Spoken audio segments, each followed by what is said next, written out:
The elevator climbed toward the 40th floor, and Nathan Parker counted the seconds until he could become invisible again. 37, 38, 39.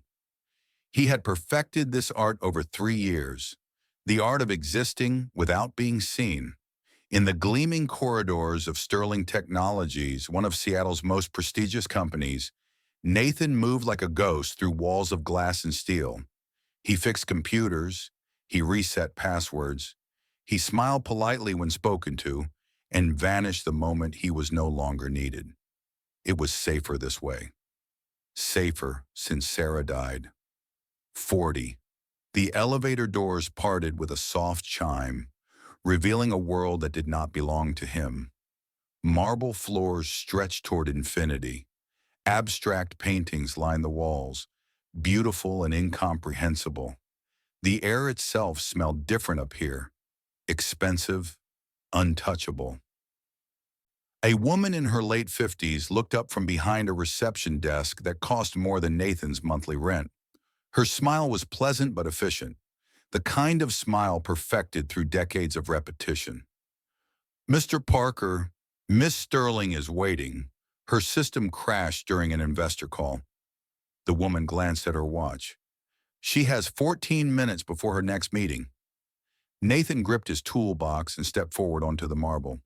His shoes made the faintest sounds against the polished surface, as if even his footsteps knew they did not belong here.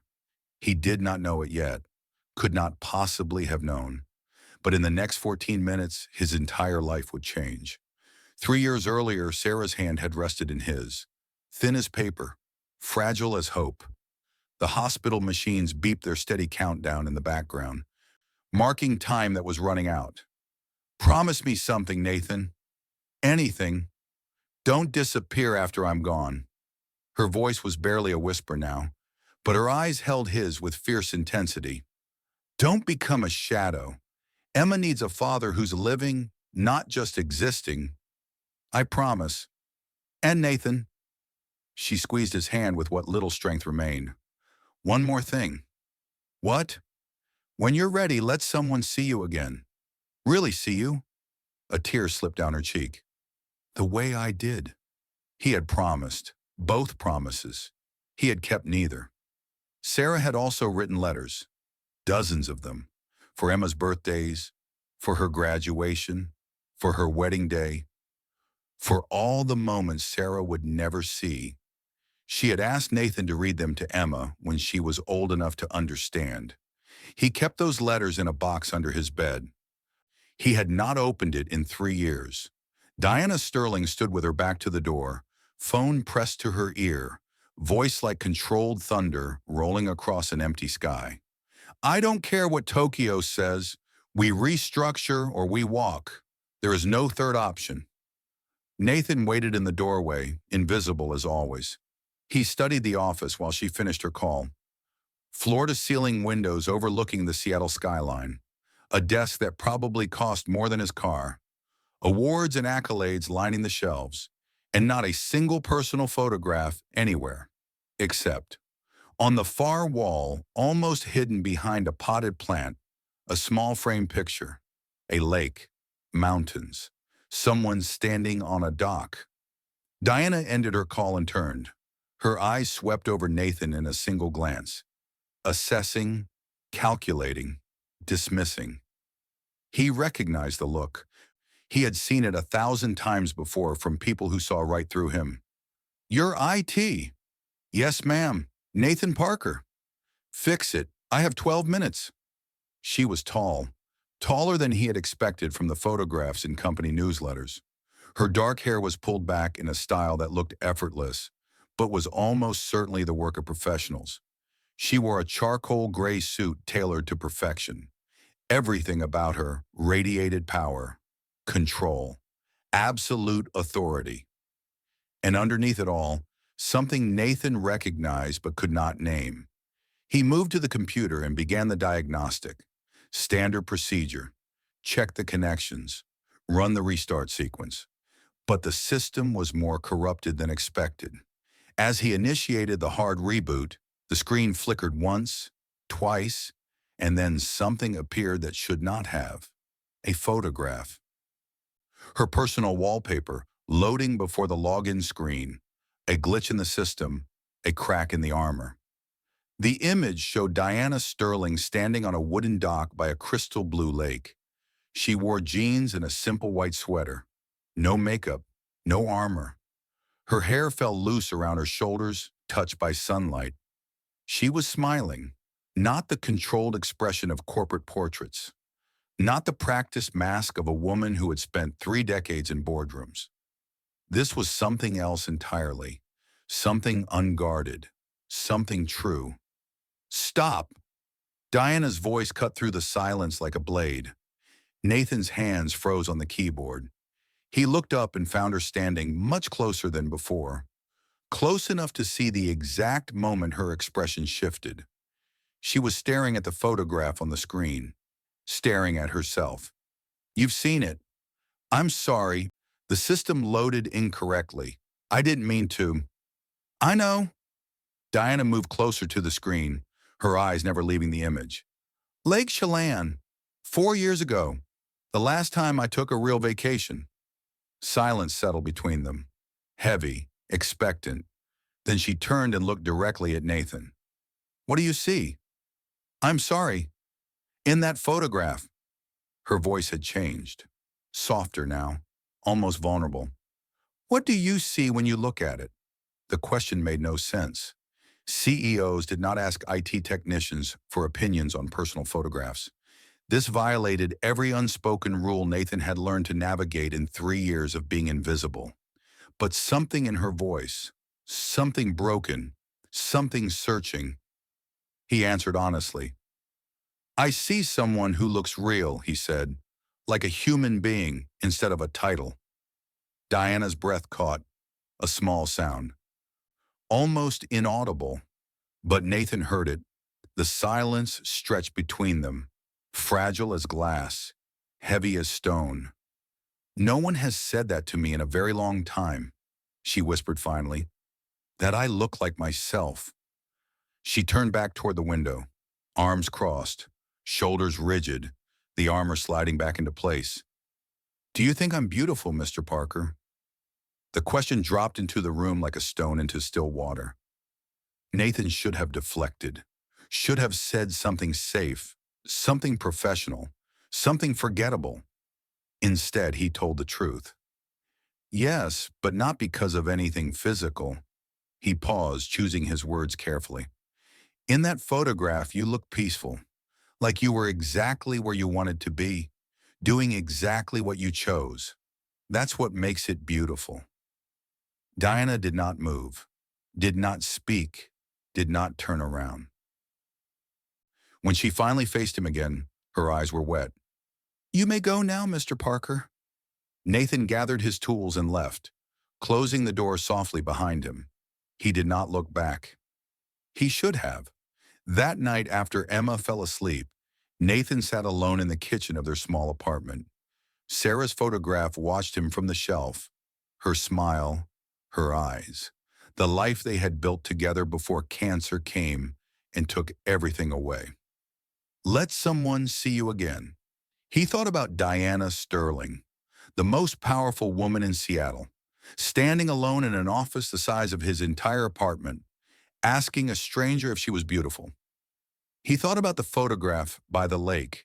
He thought about loneliness wearing a $3,000 suit. His phone buzzed, a text from an unknown number. Thank you for your honesty today. It's rarer than you might think. DS. Nathan stared at the message for a long time. Then he typed a response before he could stop himself. You should go back to that lake sometime. You looked happy there. 3 dots appeared, disappeared, appeared again. I wouldn't know who to be there anymore. Nathan's reply came immediately. Maybe that's exactly why you should go. 2 days later, Nathan's desk phone rang. Mr. Parker, this is Margaret Chen, Miss Sterling's executive assistant. She would like to see you in her office at 6 p.m. this evening.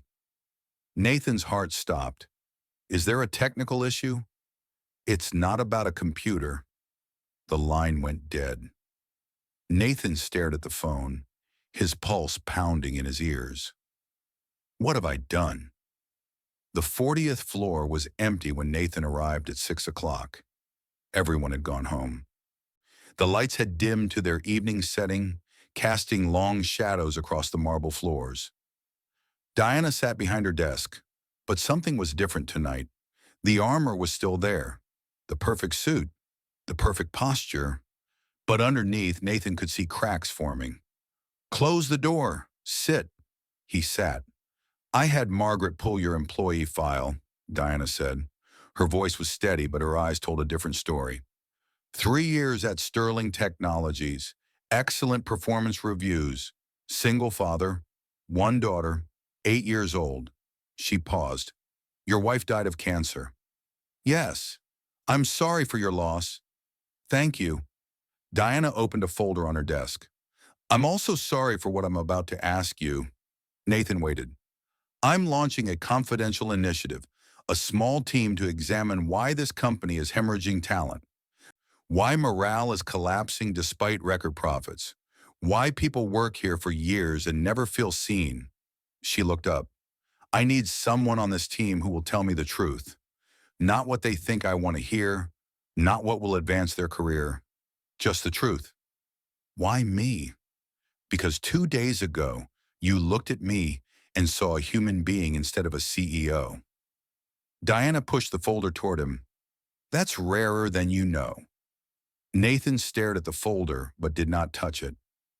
Why do you care? You're already successful. You have everything. Diana laughed, a short, bitter sound that echoed in the empty office. Mr. Parker, I'm 52 years old. I built this company from nothing. I've been on the cover of Forbes twice. I have a penthouse apartment with a view of the entire city. She stood and moved to the window. And I can't remember the last time someone called me by my first name without wanting something from me. She touched the glass, looking out at the city lights below. I've spent 30 years building walls. I'm very good at it. But lately, I've started to wonder. Her voice grew quiet.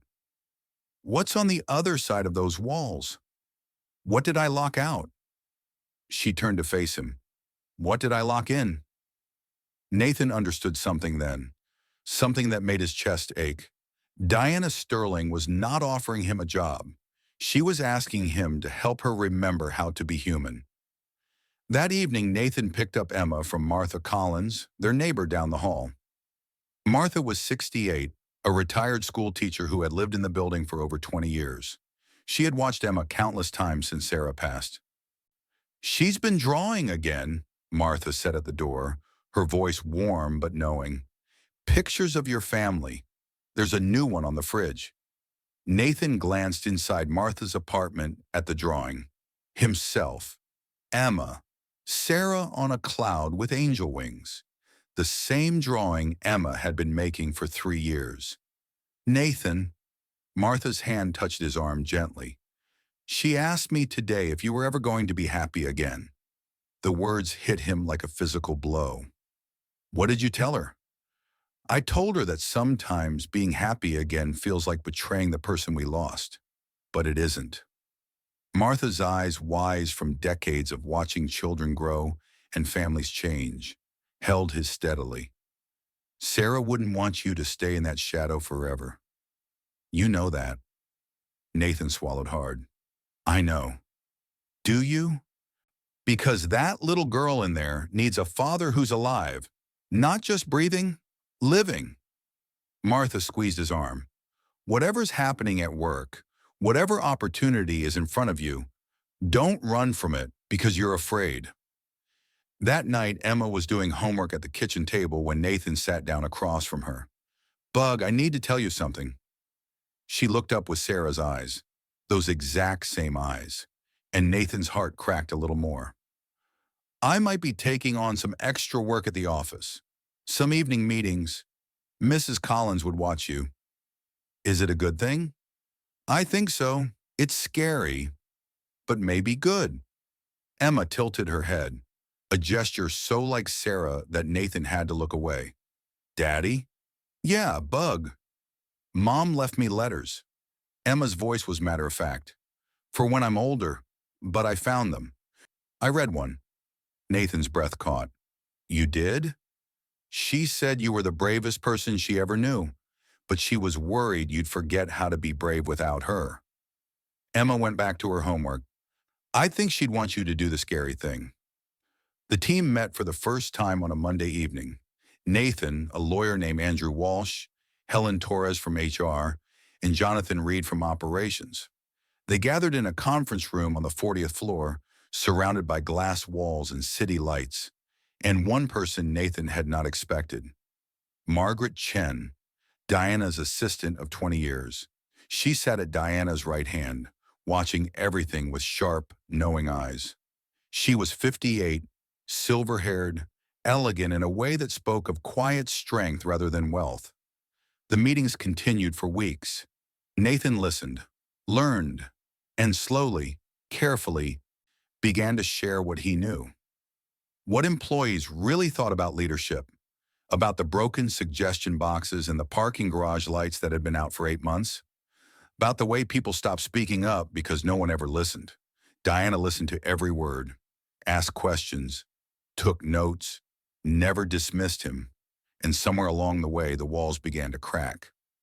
Margaret Chen found Nathan in the parking garage one evening, 3 weeks into the project. A word, Mr. Parker. She was elegant in a way that suggested old money and older secrets. 20 years at Diana's side had taught her things most people would never know. You should know something, Margaret said. Diana trusts you. That's rare. She doesn't trust easily. I know. No, you don't. Margaret's eyes hardened. 26 years ago, Diana was engaged. A man named Thomas Reed. He was charming, said all the right things. She let her guard down. Let him in. She paused. He was working for a competitor, stole her research, nearly destroyed the company before it even started.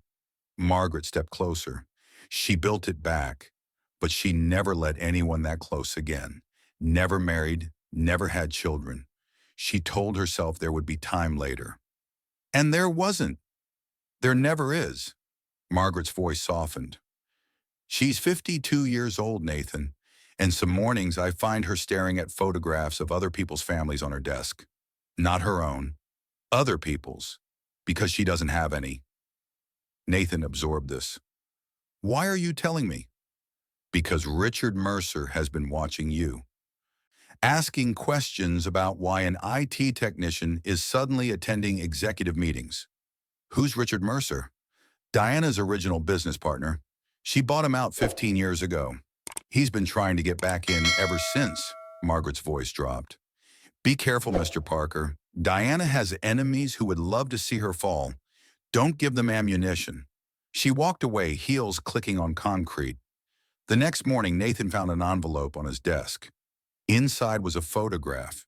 Him and Diana talking in the parking garage 3 nights ago. Someone had been watching, someone with a camera. On the back, typed words, she'll destroy you like she destroys everyone. Walk away while you can. Nathan's hands were shaking as he stuffed the photograph into his pocket. What have I gotten myself into? Nathan showed Diana the photograph that night. She studied it for a long moment, face expressionless. Then she laughed, a hollow sound that echoed in the empty office. Richard always was thorough. You know who sent this? Richard Mercer, my former partner. Diana set the photo down. He's been trying to destroy me for 15 years. I took his company. His pride never recovered. I should resign from the project. I'm giving him ammunition. No. Diana's voice was sharp. That's exactly what he wants. He wants me isolated, alone, easy to pick off. She moved to the window. Do you know why I really put that photograph as my wallpaper? The one from Lake Chelan? No, because that woman in the picture, Diana's voice cracked. I barely recognize her. She smiled. She didn't check her email every 10 minutes. She watched the sunset and didn't calculate how many productive hours she was losing. She turned to face him. I wanted to remember she existed, that I existed, underneath all this. Nathan stepped closer. She still exists. Does she? Diana's laugh was bitter. I'm 52 years old, Nathan. I never married, never had children. She walked to her desk and picked up a small frame. Nathan had not noticed it before. It held a photograph of a baby, someone else's baby. My sister's daughter, Diana said quietly. She's 14 now. I've missed 12 of her birthdays because of meetings, conferences, things that seemed so important at the time. She set the frame down. I told myself I was building an empire, that there would be time later for family, for love, for all the things I was postponing. She gestured at the empty office. And then one day I woke up and realized later had already happened, and I'd spent it all in this room. Her voice broke. I chose this. Every day for 30 years, I chose work over everything else.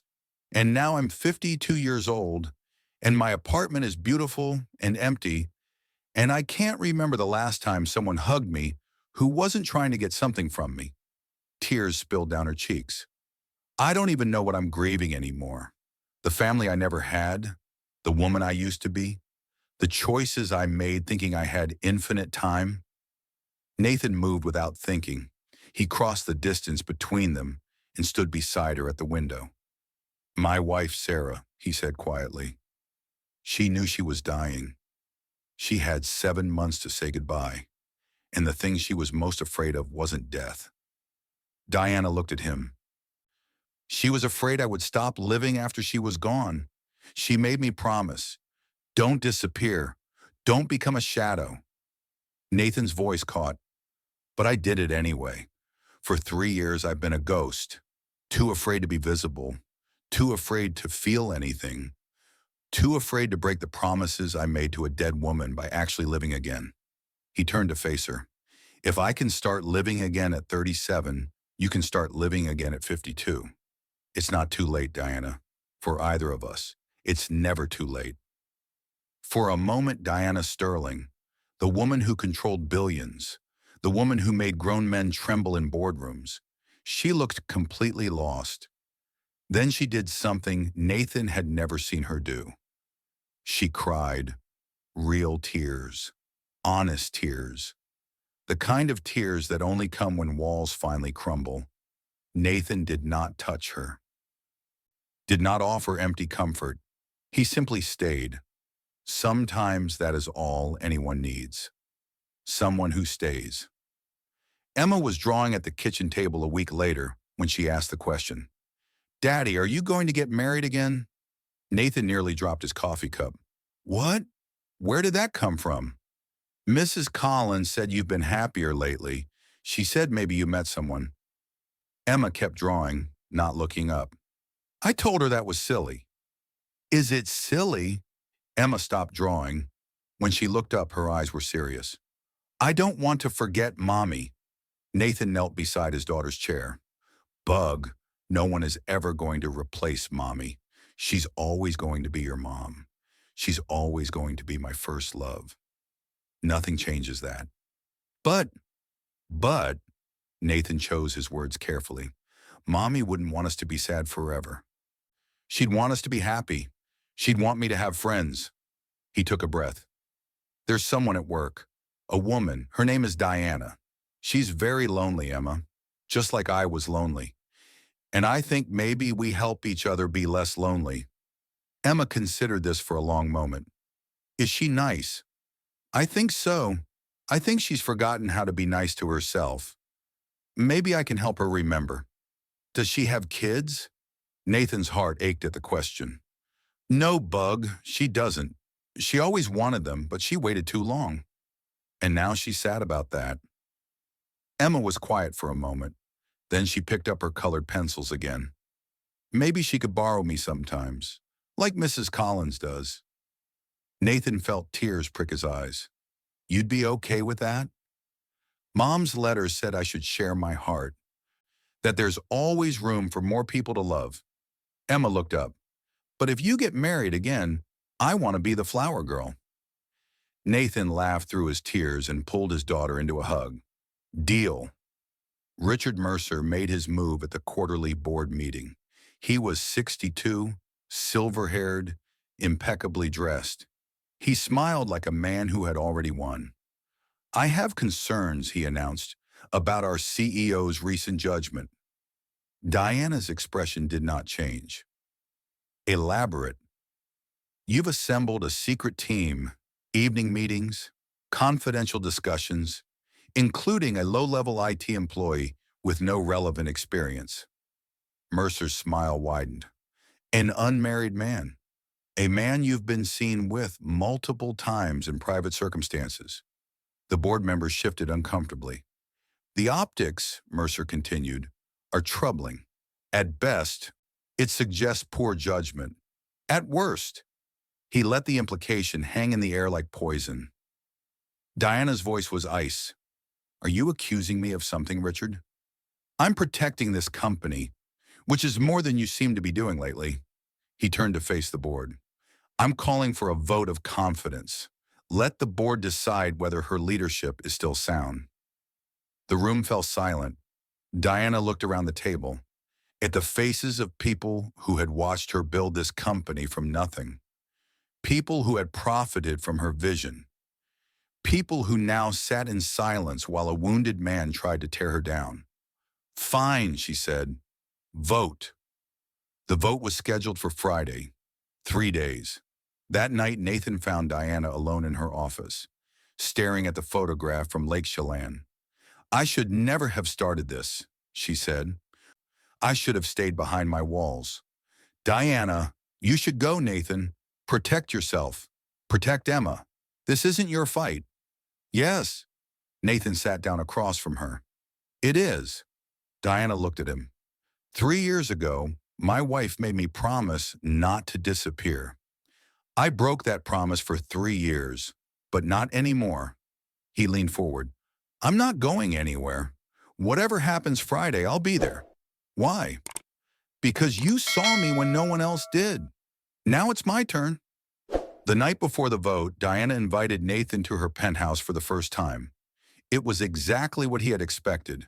Floor-to-ceiling windows, modern furniture, art that cost more than his lifetime salary, and completely devoid of warmth. This is where you live? Nathan asked. This is where I sleep. Diana handed him a glass of wine. I'm not sure I've ever really lived here. They sat on a couch overlooking the Seattle skyline. The city spread out below them like a carpet of lights. Whatever happens tomorrow, Diana said, I want you to know something. These past 2 months have been the first time in years I felt like myself. You gave that back to me, Nathan, the woman I used to be. You were always her. You just forgot. Diana smiled, a genuine smile, full of warmth and hope and something that looked like possibility. You should bring Emma to my cabin sometime. There's fishing in the mornings. The lake is quiet at sunrise. She might like it. Nathan's heart stopped. Your cabin? Lake Chelan. I've owned it for 10 years. I've been there exactly once. Diana's voice grew soft. I'd like to change that, and I'd like you to be there. Both of you. Before Nathan could respond, his phone buzzed. A text from Martha Collins. Nathan, Emma won't stop crying. She had a nightmare about her mother. She's asking for you. Nathan stood immediately. I have to go. Emma? Go. Diana squeezed his hand briefly. We'll finish this conversation after tomorrow. The boardroom was packed when Nathan arrived on Friday morning. 12 board members. Richard Mercer at one end, practically glowing with confidence. Diana at the other, alone. Nathan was not supposed to be there. The security guard blocked his path. Sir, this is a closed meeting. Let him in. Margaret Chen stood behind the guard, her face unreadable. Miss Sterling requested his presence. Nathan walked into the room. Every eye turned toward him. He felt the weight of their stares, the confusion, the judgment. He sat down beside Diana. Mercer's smile flickered. This is highly irregular. This is my company, Diana said. I built it. I'll decide who sits beside me. The vote was called. One by one, board members declared their position. 6 for Diana, 4 for Mercer, 2 undecided. The room held its breath. Then Nathan stood. Everyone stared. I know I don't belong here, he said. I'm nobody. I fix computers. I've worked in this building for 3 years. And until 2 months ago, no one knew my name. No one remembered my face. I was invisible. He looked at the 2 undecided board members. But Diana Sterling saw me. She asked what I thought about this company. Really thought. And when I told her the truth, things that weren't comfortable to hear, she didn't fire me. She didn't dismiss me. She listened. And then she did something about it. Nathan turned to face Mercer. You want to know what she's been doing in those secret meetings? Fixing things. The parking garage lights that have been broken for 8 months. The suggestion system that everyone knew was a waste of time. The exit interviews that revealed why talented people were leaving. She read them. She actually read them. And then she changed things. He looked back at the board. Mr. Mercer is concerned about optics, about what it looks like when a CEO spends time with an IT technician. But you know what I think? Nathan's voice grew steady. I think the real scandal is that it took someone from the 3rd floor to tell leadership what everyone below the 40th floor already knew. That people feel invisible here, that no one listens, that the culture is broken. He paused. Diana Sterling is trying to fix that, not because it's good for profits, not because shareholders demanded it, because she actually cares about the human beings who work here. Nathan looked at Mercer one final time. You want to remove her for that? For caring? Then something is deeply wrong with how we define leadership. He sat down. Silence. Then one of the undecided members, a woman in her 60s with silver hair, spoke. I vote to retain Diana Sterling as CEO. The final member nodded slowly. As do I. It was over. 3 months later, Nathan stood on a wooden dock at Lake Chelan. The water was crystal blue, exactly like in the photograph. Mountains rose in the distance. Pine trees whispered in the morning breeze. Behind him, Emma was trying to cast her fishing line, while Diana gently guided her hands. No, like this. See? Let the line go when your arm reaches here. Emma's cast flew out over the water. Not far, but straight and true. I did it! Daddy, did you see? I saw, Bug. You're a natural. Diana looked up at Nathan, her hair loose around her shoulders. No makeup, wearing jeans and a white sweater. The same clothes from the photograph that had started everything. She was smiling, not the controlled mask of a CEO. Something genuine, something peaceful. The woman she had forgotten how to be. Later, after Emma had fallen asleep in the cabin's small bedroom, Nathan and Diana sat on the dock. The sunset painted the water gold and rose and amber. Somewhere in the distance, a loon called across the lake. Thank you, Diana said. For what? For seeing me. For making me remember who I was before I built all those walls. She paused. For not running away when it got hard. Nathan thought of Sarah, of the promises he had made, of the promises he had finally kept. Don't disappear. He had not disappeared. He had stepped into the light, terrified and uncertain, and he had discovered that being seen was not dangerous. It was the whole point.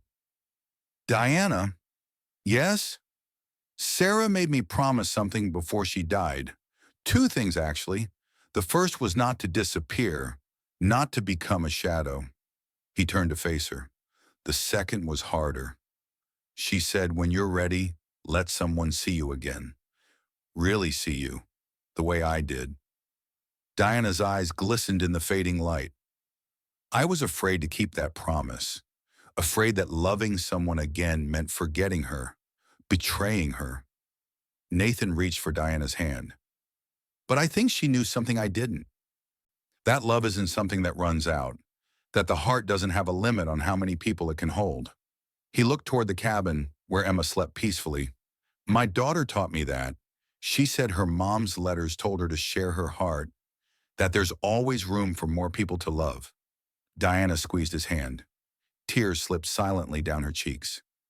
I spent 52 years building walls, she whispered. I don't know how to live without them. You don't have to tear them all down at once. Nathan smiled gently. We'll take them down together, one brick at a time. Diana leaned her head against his shoulder. They sat in silence, watching the last light fade over the mountains. Nathan? Yes? I think I'm ready too. And somewhere above, in the first stars appearing over Lake Chelan, Nathan imagined Sarah smiling. Some people spend their whole lives building walls, convincing themselves that safety lies in being invisible, untouchable, alone. But the truth is simpler and more terrifying. We are not meant to be unseen. We are meant to be witnessed, to be known, to be loved in all our imperfect, complicated, human messiness. Nathan Parker taught Diana Sterling how to feel human again. Diana Sterling taught Nathan Parker how to stop being afraid of living, and an 8-year-old girl named Emma taught them both that love is not something you run out of. It is something that grows when you share it. Sometimes all we need is for someone to truly see us, not for what we own, not for titles or power or success, just for who we really are. And sometimes that is the greatest miracle of all.